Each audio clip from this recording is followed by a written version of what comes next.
Bonjour à tous, c'est Séverine, bienvenue sur Trouver la paix et la joie. J'espère que vous allez bien en ce beau jour de printemps. Aujourd'hui, c'est un podcast de joie parce que nous accueillons les nouveaux venus dans notre belle église catholique. Vous le savez, les médias en ont parlé, il y a eu vraiment une affluence record pour le mercredi des cendres, la messe du mercredi des cendres. Et justement, aujourd'hui, je voulais euh, donner un message à tous ces nouveaux venus. Alors, soyez déjà les bienvenus. Et nous sommes très heureux de vous accueillir dans notre grande famille parce que l'Église catholique, c'est une grande famille où chacun trouve sa place. Et voilà, vous êtes nombreux, jeunes et moins jeunes, à vouloir vous faire baptiser cette année, vous faire confirmer. Et alors à nous, les chrétiens de plus longue date, eh bien voilà, nous voulons vous donner quelques conseils. Tout d'abord, vous dire notre reconnaissance car vous venez vraiment apporter un sang nouveau à notre Église qui en a bien besoin. Alors, merci de votre présence. Et les conseils sont les suivants. Vous êtes plein d'enthousiasme, plein de joie, plein d'amour du Christ et ça, c'est magnifique et ça doit rester.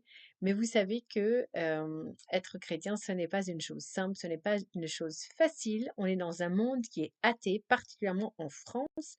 L'athéisme gagne du terrain. Alors justement, vous allez vous faites mentir un petit peu les statistiques puisqu'il y a voilà un renouveau chrétien et pour tenir sur la distance, attention à ne pas tomber dans les pièges du monde, parce que quand on est chrétien, on doit suivre vraiment l'Esprit de Dieu. Et pour suivre l'Esprit de Dieu, il y a deux pratiques fondamentales, la messe tous les dimanches. Alors, chers jeunes et moins jeunes, chers nouveaux venus dans notre belle église, s'il vous plaît, pardon, ne loupez pas une semaine, ne loupez pas une messe du dimanche. C'est fondamental, c'est vraiment comme ça que nous faisons corps tous ensemble nous faisons corps du Christ et que nous nous laissons nourrir par le Christ à chaque célébration, puisque chaque célébration est l'occasion de fêter le sacrifice du Christ, sa mort et sa résurrection, car oui, le Christ a vaincu la mort. C'est la bonne nouvelle à laquelle il faut absolument croire jour après jour. Donc,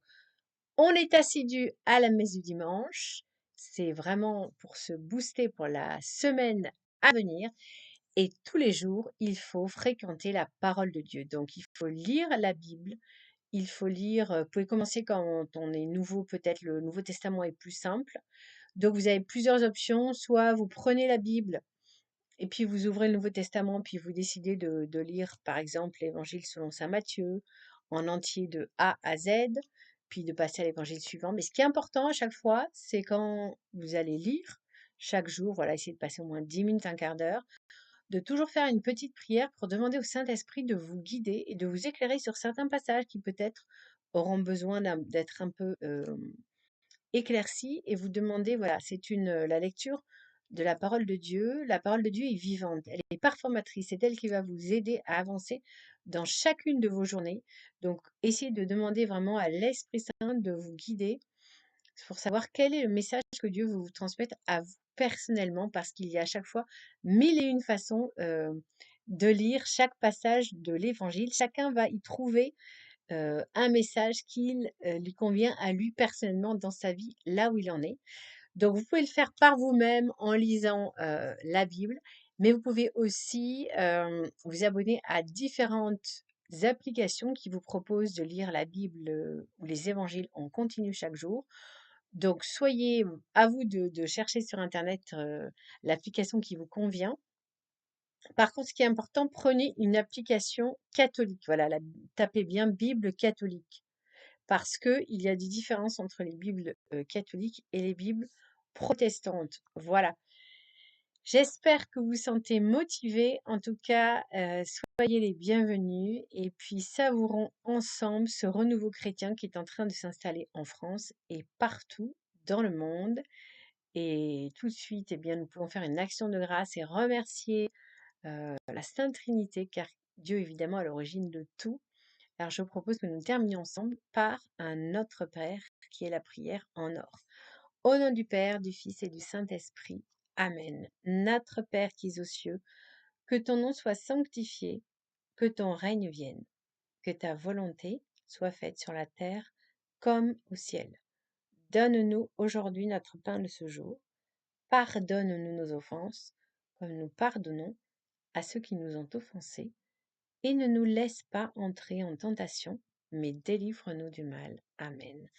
Gloire au Père, au Fils et au Saint-Esprit, comme il était de commencement, maintenant et toujours et dans les siècles des siècles. Amen. Merci à tous d'avoir écouté ce podcast. Pensez à liker, à partager pour faire connaître un maximum de nouveaux venus les 2 pratiques en or à ne pas manquer pour rester ferme dans sa foi de chrétien. Et on se retrouve mercredi pour un nouveau podcast. D'ici là, soyez bénis. À bientôt.